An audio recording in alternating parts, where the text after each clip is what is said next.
Today's khutbah, in any case, I wanted to share with you some things about something that we recite all the time, something that we say all the time, and we overlook, I would argue, all the time.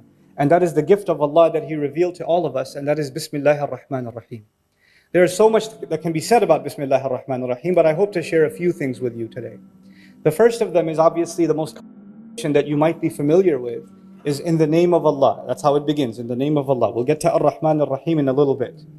But when you say in the name of Allah, it's the Arabic word ism that has been translated as name. But actually the Arabic word ism comes from the original wasam. And wasama in Arabic as a verb means two things. It means a mark, some kind of brand, like sometimes they would have animals, anybody's horse, it could be there's a lot of white horses, and is it mine or is it yours? So they would put a brand on the horse. So now I know this one's mine. So it's a mark that distinguishes this horse from every other horse. Similarly, there are twins. I don't know which, is this Abdullah or Abdul Kareem? I don't know which one. One of them has a birthmark. That's his wasam. A mark that distinguishes someone, that you can't confuse them with anybody else now. That's actually one of the meanings of wasam. And the other meaning of wasam is actually comes from wasama, and from it you get words like wasim and wisam, which means beauty. In other words, not only is there a mark, but it's a mark of beauty. Those are two things that come within that word. When we say Bismillah ar-Rahman ar-Rahim, we're acknowledging something about Allah. That every one of His qualities, everything that He does, is something that's unique to Him. It cannot be confused with anyone else. The way Allah shows mercy, the way Allah guides, the way Allah provides, the way Allah plans, the way Allah does anything that He does is unique to Him. It cannot be compared. That is His unique mark. That's the first thing. But the second thing also is that everything Allah does, whether you understand it and I understand it or not, has beauty in it. Everything Allah does has beauty in it. And that's just inside when we just invoke the name Ism. But now let's take this a step further. When we say in the name of Allah, instead of just saying, you're just mentioning Allah, just calling on Allah, but actually invoking the name of Allah, and actually by invoking the name, the uniqueness of Allah and the beauty of all of the qualities of Allah, we're actually, like Imam al-Alusi rahimahullah commented, al-ba'u lil-isti'ana, that you're asking Allah's help. When you say Bismillah ar-Rahman ar-Rahim, you're actually asking Allah's help. But human beings need different kinds of help. When you're sick, you need someone to cure you. When you're tired, you need someone to help you. When you're confused, you need someone to clarify for you. When you don't know, you need someone to educate you. When you're lost, you need someone to guide you. It's not one kind of help. If you're hungry, you don't need to be educated right now, you need to be fed. It's a different kind of help. So when you ask Allah for help, then at a different occasion, you need a different kind of help. And of course, every one of Allah's names provides a different kind of help. When Allah calls Himself Al-Hadi, the one who guides, then of course the help He will give us, that He'll guide us. When He calls Himself the provider, Ar-Razaq, Ar-Raziq and Ar-Razaq, the one who provides over and over again, then obviously He's in that name, He's going to be giving me provision. When He calls Himself Dhul Quwwatil Mateen, the one who has extended might, extended power, then I need strength, I'm weak. And I'm going to call on Allah's power to grant me some of that power myself, so I can accomplish what I need to do. So every one of Allah's names gives us a different kind of help. But when I wake up in the morning, and I'm just getting out of bed, and out of my mouth comes Bismillah ar-Rahman ar-Rahim, just like that, I just say, I don't think about which name do I need right now. Do I need Allah to give me the strength to get up? Do I need Allah to guide me this morning? Do I need Allah to help me plan my day? Do I need Allah to provide me halal rizq? Do I need Allah to provide me peace in my family and security? Which name of Allah should I call on? And it is the gift of Allah that by using just the word ism, it is all of the names of Allah, all of the unique qualities of Allah, all of the beautiful things about Allah that you included just inside the word ism, whether you thought of all of those names or not. This is the mercy of Allah. I could not have thought of all of the things that I need from Him, because I don't need one thing, I need too many things. I'm in too much need. And so I can't even think of all of those names. وَلِلَّهِ Asma'ul Husna, فَادْعُوهُ بِهَا, He says. For Allah, they're the most beautiful names. Call Him by all of those beautiful names. But how many people are going to learn all the names of Allah? Not everybody will know all the names of Allah, but we need all of them. So Allah gave us a gift. When we say Bismillah, just Bismillah, we've already called upon all of Allah's names. The one you will ever learn and the one you will never learn, all of them have been included. Subhanallah. And that's a gift of Allah Azza wa Jal when we say Bismillah ar-Rahman ar-Rahim. Now, the second thing on this point, وَلِلَّهِ الْمَثَلُ الْأَعْلَى. Sometimes to appreciate what Allah does for you and me, because what He does is unique. Sometimes it's healthy to make a comparison how we deal with each other. There's a father, or a mother even, and she pours her love out on her child. She takes care of this child even before the child is born. This kid is inside her stomach, causing her pain, destroying her body from within, and all she does is make dua for him. When will you ever find another human being, all you do is cause them pain? Every day goes by, the womb gets heavier and heavier. Now she's throwing up even more and more and more. Food starts tasting like paper. She can't even sit down straight. Her back hurts all the time. She's even hurting when she's sleeping. She has to and she's worried about her, and she's hungry all the time because the baby takes all the food. And it doesn't even taste good for her to eat. This creature causes her pain upon pain upon pain. وَهْنًا عَلَى وَهْن كَمَا يَقُولُ الْقُرْآنِ. Subhanallah. Weakness on top of weakness. Burden on top of burden. And yet all she does is her love keeps increasing. Her love doesn't go down, it keeps increasing. It doesn't say, enough already, child. I had enough. I've been dealing with you for 6 months. There's 3 more months to go. She doesn't do that. Her du'as start increasing. She comes to the imam and says, which surah can I recite so my baby can hear it? And then the baby comes out and almost kills her. Almost kills her. She bleeds almost to death. And when will you ever have someone that bleeds you? That almost kills you? And the first thing you want to do is take care of them and hug them and feed them. That's your mother. That's what she does. And that's just what she did at birth. What the love that she's given you, the support that she's given you, even when you're an adult, so many of you, there's no one you can talk to and you'll talk to your mother. There's no one who will understand you, your mother will understand you. There's no one who will feel your pain, your mother will feel your pain. That's not just when we were babies, even when you're 50 years old, it doesn't matter. And that mother, somebody goes to her, the son goes to her and says, Mom, you're so great. You make such good roti. Please help me. And the mother's thinking, that's all I'm good for? I've done nothing else for you but make roti? That's the one thing that came in your mind? All the other sacrifices I made? I took, 5 different trains and 3 different buses to get a job so you can go to college and all you can thank me is you made roti the other day? That's all that came in your mind? How ungrateful are you? She doesn't say it, but she feels it. She doesn't say it, she still loves you. But you and I, no matter how hard we try, we can never acknowledge the goodness of our mother. We can't do it. If we were to call on Allah with one name, imagine you called on Allah, Ya Razzaq, Bismillah Razzaq. I just call on Allah the name of Razzaq, that's it. Then you're only appreciating what about Allah that He provided for you. But you didn't appreciate that He guides you. You didn't appreciate that He protects you. You didn't appreciate that He secures you and gives you good people in your life. You didn't appreciate that He gives you knowledge. You didn't appreciate that He made you Muslim, that He gave you your health, that He gave you your job. You didn't appreciate any of those things. You just reduced everything about Allah to one of the things He does. One of them. And Allah kept us from reducing Allah Himself subhanahu wa ta'ala because that's offensive. We wouldn't even know. وَيُعَلِّمُكُمْ مَا لَمْ تَكُونُوا تَعْلَمُونَ. He taught you what you couldn't have even known. We would have even been praising Allah and it would have been offensive because it's just not enough. So He gave us Bismillah. He gave us this phrase.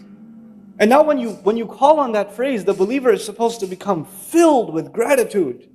We're supposed to be overwhelmed in how much and how many ways Allah helps us. In how many ways Allah provides us. There are no other relationships like this one. I go to my teacher for knowledge. I go to my parents for support. And when I'm young, for provision. I go to my spouse for emotional support and love. I go to different people for different things. But to Allah, you go to Him for all things. You go to Him for everything. There's not one thing that is missing when you and I turn to Allah. So that's the first part of the equation, Bismillah. But then Allah didn't stop there. Even actually, I want to share with you some things about the word Allah. Our ulama had a long debate in our history. What is the origin of the word Allah? Does the word Allah come from ilah?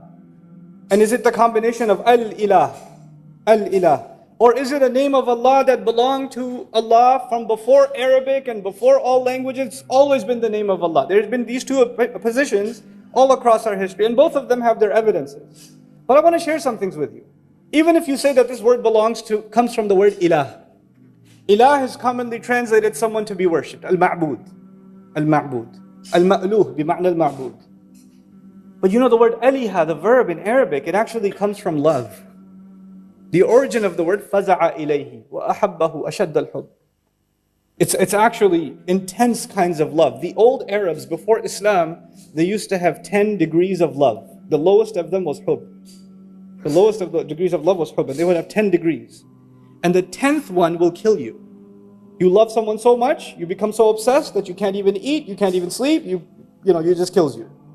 It's unhealthy. The ninth one actually is called wala or Allah, from which the word ilah comes. And the word wala means a kind of love that when you have it, you don't feel pain. When you have it, you don't feel hunger. You don't feel sadness. It is taken, this love fills your appetite so much, there's no room left for anything else. There's no negative emotion left in your life because this ilah has filled it for you. When we call upon Allah by saying Bismillah, we are expressing our love for Allah and acknowledging that if we truly have love for Allah, all of our problems are going to feel like nothing. We all have problems. Some of us have marriage problems. Some of us have problems with our children. Some of us have problems with money. Some of us have problems with health. Some of us have problems with extended family, friends. We have all kinds of problems. Some of you have legal problems. Some of you have business problems, immigration problems. There are so many problems in life. All you're doing all day, there are taxi drivers here that are driving around all day thinking about their problems. How much money do I have left? How am I going to pay for the next tuition fees for the child? Which uni are they going to go to? And all of it. That's all they're thinking about all day. But when you call on Allah with Bismillah ar-Rahman ar-Rahim, know that Allah will remove the tension from your head. He'll get rid of it and He will replace it with a reliance on Allah. And everything will get sorted out. Everything will work out. Because you have this gift that came from the heavens. This thing you recite and I recite, Bismillah ar-Rahman ar-Rahim, is not cheap. It's amazing. You know when it's used in a context, all of you know it's used in the beginnings of surahs, every time. But the one time it's used in the middle is in the story of Sulaiman. Innahu min Sulaiman wa innahu Bismillah ar-Rahman ar-Rahim. Ever think about that? Sulaiman alayhi salam is going to transfer the throne of another queen thousands of miles in the blink of an eye. And he says, this is because of Bismillah ar-Rahman ar-Rahim. This is what Bismillah ar-Rahman ar-Rahim can do. What is Allah teaching you and me? If Allah can do that when someone truly believes in Bismillah ar-Rahman ar-Rahim, then you and I have no reason to be pessimists left. A Muslim is not supposed to be depressed because he has this gift. You know, if you had, I'll tell you a secret. Think about this as an analogy. It'll help you, inshallah ta'ala. It helped me a lot. You have all these problems, money, health, family, all these issues in your life. And they only seem to be getting worse. They don't seem to be getting better. The arguments are getting more and more nasty. And, you're just buried and buried and buried. There are young men here, young women here that can't get married. And either the family doesn't agree, or the guy is not right, or the girl is not right, or nothing is right, or, And is it even going to happen? She's getting older and older. The father's getting worried. How am I going to get my daughter married? All of these problems are happening. And imagine one day that somebody comes to you and says, here's an envelope. You can open it in 30 days. But I'll tell you there's 2 million pounds in here for you. But you can only open it in 30 days. Okay? But it's in your hand already. You have it. Even if you don't have enough food for lunch. Even if you don't have enough money to pay the electricity bill. You have nothing in your hand. For 30 days, you're still poor. But you're the happiest man I've ever met. You're still walking around without shoes on the street. And I'm like, hey man, why are you so happy? You don't know. 27 days. I'll let you know. Because you have a guarantee in your hand. You have a guarantee. And whenever you get depressed, whenever you feel really hungry, you just look at the envelope. 24 more days. This thing has given you a guarantee that a better life is coming, isn't it? All of your problems became small. No big deal. Because you have a guarantee. That is when you call on the name of Allah. That's a guarantee in your hand. It's worth more than a few million pounds, let me tell you. It's worth a lot more than that. And it's in your hand. It's just in your hand. You just got to believe in it, that's all. Somebody else could have the same paper and say, I don't believe it, and rip it up. Never even open it. Be skeptical about it. You and I are believers. We believe in the power of Allah's names. And so I take you quickly to the next name. Of all of Allah's names, first of all, He invoked the one that makes us worship Him out of love. The word that comes from ilah. And even that name is so unique. Because the Wassam already told you that there's a uniqueness to Allah, right? You know, in Arabic, this is a little bit of an Arabic thing, but I'll try to make it easy for you. You must have heard, if you have Arab friends or somebody speaking Arabic, when they call on someone, harfun nida hiya al-ya. You say, Ya walad, Ya rajul, Ya kareem, Ya abdullah. They say Ya all the time when they call someone. When you say Ya, you don't use al. You don't say Ya al-walad. If you want to use al, you say Ya ayyuhal walad. You don't just say Ya al-walad, you say Ya ayyuhal walad. Like Allah says, Ya ayyuhal muddathir, for example. Ya ayyuhal nabi. If you want to put alif lam there, al there, you have to say ayyuha, you can't just say ya. But if you don't say ya, you can say Ya Musa, Ya Isa, Ya Zakaria, Ya Yahya. You know. In some argue, the word Allah has al in it. But we say Ya Allah or no? Say it all the time. The name of Allah is so unique. You don't even do in Arabic what you do with the name of Allah anywhere else. Even the name of Allah is unprecedented. Even the way it's pronounced, Allah, when you say Allah, you don't say Allah anywhere else in Arabic. Even the way it's pronounced is unique. Even the way Allah gave us the gift of His name is to tell us you are dealing with someone like as no one else. He's like nobody else. He will help you like nobody else. He loves you like nobody else. He cares for you like nobody else. He remembers you like nobody else. He's always with you like nobody else. Everyone else will leave you. Everything else will leave you. Allah will never leave you. That's what He reminds you and me of. That's what He reminds you and me of. Now, there's a lot to talk about, like I said, but I will finish on time. I respect the fact that a lot of you have to get back to work and have other responsibilities. I have about 5 minutes left, so a few things I'll try and squeeze in about this beautiful phrase. The two names of Allah, of all of His names that He could have included. You know, because He has the best of all names. But the two descriptions that He wanted us to know every time we do something, every time we call on all of His qualities, of them, two of them should come to the front of our mind. Meaning two of His qualities overshadow everything else.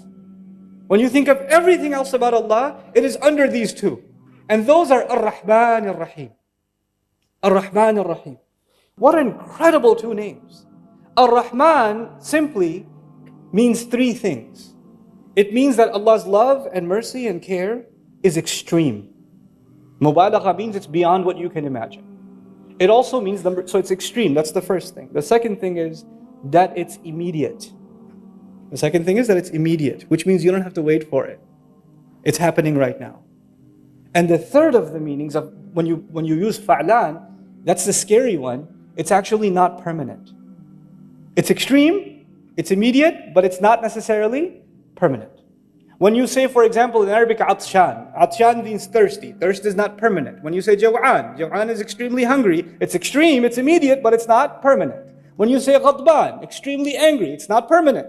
Well, for some people it is, but yeah, for most people it's not permanent. You know? But the beauty of the Arabic language and the beauty of how Allah chose to describe Himself, this is a kind of mubalagha. Even if it's temporary, it doesn't go away on its own. If you're thirsty, the thirst will not go away on its own until you use water. If you're hungry, hunger will not go away on its own until you eat food. If Allah is Ar-Rahman, if Allah is excessively loving, excessively caring, excessively merciful, that extreme love, mercy and care will not go away ever until you remove it. Until you don't want it. Allah will never take it away. People don't want it sometimes. Rasulullah ﷺ one time told the Sahaba, strangest thing, the Sahaba are sitting there and He looks at them and He says, كُلُّكُمْ يَدْخُلُ الْجَنَّةِ إِلَّا مَنْ أَبَى. He said, all of you are going to Jannah, except the one who refused. This like, why would? And even the Sahaba asked the same question that came in my head. وَمَنْ يَأْبَى مِنَّا يَا رَسُولَ اللَّهِ. Who's gonna refuse? Why would we refuse to go to Jannah? He says, مَنْ أَطَاعَنِي دَخَلَ الْجَنَّةِ وَمَنْ أَبَانِي فَقَدْ أَبَى مَنْ عَصَانِي فَقَدْ أَبَى. Whoever obeyed me, whoever came to me, because he's the بِالْمُؤْمِنِينَ رَؤُوفٌ رَحِيمٌ, He's the merciful messenger of Allah. Whoever came to me in obedience wanted to go to Jannah. Whoever forgot about me, disregarded me, he didn't want to go. You and I can remove ourselves from Allah's mercy. Allah will not close the door. We close the door. And sometimes you close the door for many years. Sometimes you close the door for many, many years. And then you open it And when you open it, Allah doesn't say, why did you close it? Get lost, I don't want you anymore. He doesn't do that. The door remains open. The doors of Allah's mercy and His care and His love remain open. The last of these names is Ar-Rahim. And as I leave you with Ar-Rahim, two things I want to share with you. Ar-Rahim actually fills the void of Ar-Rahman. Ar-Rahim is a sifa mushabbaha, they say in Arabic, something that is permanent. So don't you worry. Allah will take care of you right now, immediately. And if you're worried about tomorrow, He'll take care of you tomorrow too. You know, it's human nature. If you're really hungry and your wife says to you, what do you want to eat next week? You say, forget it, woman. What do we have right now? I don't care about next week. I'm starving right now.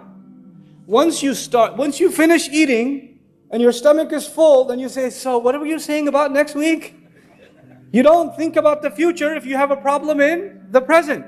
Once your present problem is solved, then you start thinking about the future. If you haven't paid the bill yet, then you're only thinking about the bill right now. The moment you pay the bill, you start thinking, when am I going to pay next month's bill? You think about the future. What did Allah do? Allah took care of your immediate need when He said Ar-Rahman. And He took care of your future when He said Ar-Rahim. He took care of your future. Both of them. And in the right order. Because human beings, كَلَّا وَلْتُحِبُّونَ الْعَاجِلَةِ, you love to rush. You love the things that you need right now. You're obsessed with them. أَلَا يَعْلَمُ مَنْ خَلَقَ, doesn't He know who He created? He gave me Ar-Rahman first, then He gave me Ar-Rahim. And so I leave you with the last of these many treasures of Bismillah ar-Rahman ar-Rahim.